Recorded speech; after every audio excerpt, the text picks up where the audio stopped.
In this episode, I'm going to show you the sickest fight and the epitome of knockout prowess by Tszyu.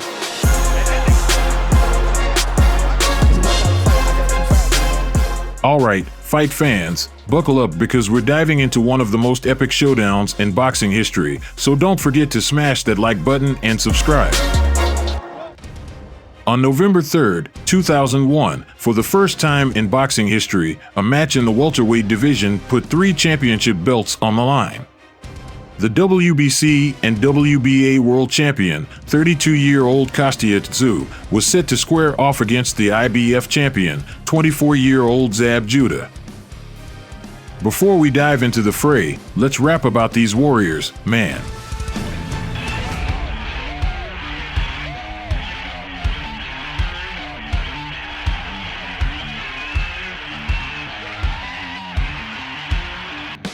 After suffering a devastating defeat to Vince Phillips and losing his title in May 1997, Tszyu had to start from scratch.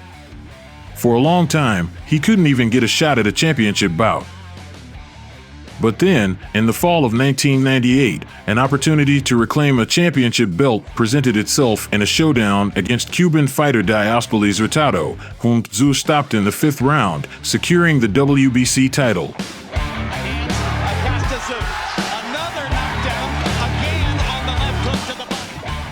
The year 2001 was a triumph for our hero. In February, he scored a knockout victory over American Sharmba Mitchell, snatching the title of world champion according to the prestigious WBA.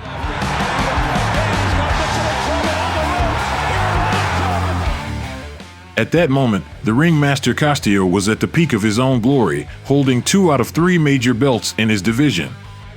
The dream of becoming the undisputed world champion wasn't something Tszyu dwelled on too much. Unification was almost deemed impossible due to various reasons, considering that there hadn't been undisputed champions in the junior welterweight division for almost 30 years. However, the WBC, WBA, and IBF managed to pull off the impossible, agreeing to organize a unification bout. So, Tszyu got the chance to become the undisputed world champion and etch his name in the annals of boxing history. At the time, Tszyu held the IBF title, a young, bold, undefeated professional boxer from Brooklyn, Tszyu, who was considered just as dangerous a knockout artist as Tszyu himself. Charismatic and 8 years younger than Tszyu, many experts claimed that Tszyu surpassed Tszyu in almost every aspect. Tszyu was praised for his youth, speed, and devastating knockout power. It's no wonder that the boxing bigwigs decided to cater to their fans and organize a unification fight in which the American was expected to emerge victorious. To hype up their unification bout even more, the organizers decided to first have Tszyu and Tszyu fight on the same fight night, but against different opponents. This moment became crucial in determining the favorite. Up until June 2001, the fighters' chances were roughly seen as equal. But everything turned upside down on June 21st, 2001. Tszyu literally destroyed Alan Vester.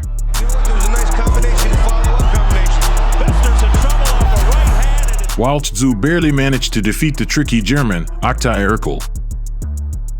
The bout was tense and nerve-wracking.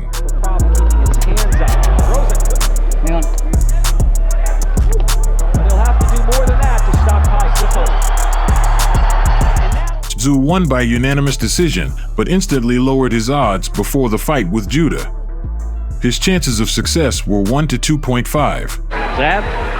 Costa, congratulations. We look forward. Here are all the belts. The hype for the fight began. Tszyu unleashed a barrage of criticism against his future opponent. He's too straightforward. He's like Swiss cheese. He's open. I'm going to hit him from different angles. The only way he can beat me is with a strong punch. But he won't be able to reach me, Tszyu said before the fight. Tszyu stuck to compliments for his opponent and assured everyone that he was ready for the fight. And then, in the arena of one of the world's biggest casino capitals, Las Vegas, the opening bell signaled the main event of the evening, where 2 reigning world title holders, 32-year-old Tszyu and 24-year-old Tszyu, stepped into the ring. Their goal was to determine the undisputed world champion in the junior welterweight division. Referee J80 brings them together. Here we go. Zab has super reflexes and great speed Early of his opponent. The fight kicked off cautiously. Step jab, he knows how to bruise you up. Tszyu to the southpaw. Power in both fists. Judah, contrary to his usual tactics, didn't rush into attack, fully aware of the danger coming from Costia's right hand. His swift jab landed on target, catching Constantine with his trademark move. He landed a left hook right on the chin. Stages of the fight will be pivotal. He's nailing Tszyu here. Tszyu holding on. Tszyu struggled to stay on his feet. There it is, right on the button.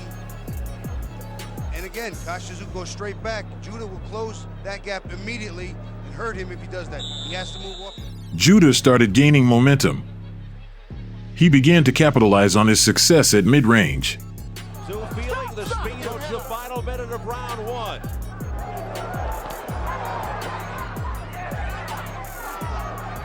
Look at the head movement by Judah, and then he comes through with a combination with a left hook. Continues to hit. Straight back against Zab Judah. He's too quick. Zab letting Tszyu off the hook a little bit. Constantine lost the thread of the fight, no longer controlling the distance with his lead hand. The round came to a close. Power punches, because he's Next clean, but he's getting the right idea. round two scheduled for 10. 12 rounds. Respects his strength and power on the inside a lot.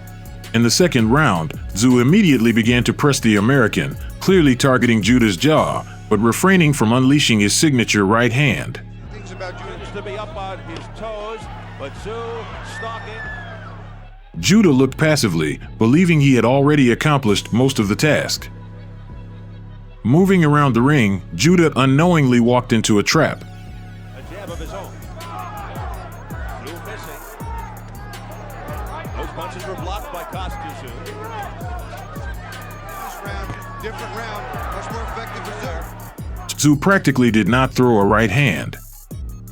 He only acted with his lead hand, but a few seconds before the end of the round, he threw a 1-2, left-right. Judah shifted, but Costia had already sensed the distance and threw his right hand again, following up with the left, landing directly on Zab's jaw. He collapsed onto the canvas, also hitting his head hard. It was incredibly beautiful. Evening things up. And ending strong. Yeah, I'm just very. You see its first right hand nearly comes through, and this is right on the chin. In shock, Judah immediately tried to get up.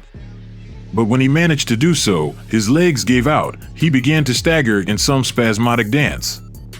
He even tried to signal to referee J80 that he was fine, but again stumbled to the floor, this time face first. They're going to find out a little bit. A right hand, he's in trouble. He's in real trouble. It's over. Seeing this, Nady, who was about to start to count to 10, immediately waved his hands under the wild roar of the shocked and swiftly unraveling audience, signaling the end of the fight. Stops the fight in the second round, and it's over for Tszyu. A right hand upstairs, and it's over just like that. But here's where it gets interesting. Tszyu triumphantly raised his hands, and Judah, standing up again, began to scream, angrily protesting what he considered an unjust stoppage. Then, completely losing control, he began to lunge at the referee, poking him in the face with his glove, Tszyu has the power. Oh, look at this. This is no good. and then tried to throw a stool that happened to be nearby. And that could cost him. Steve, I do believe there's a rule that if a fighter Judah had to be restrained and calmed down by his father trainer and his entire team. The reason I stopped the fight was because he was almost unconscious when he went down the first time, and his equilibrium was so bad the second time that I was concerned about the second concussion syndrome, and I thought that if he got hit again, he might have some real damage.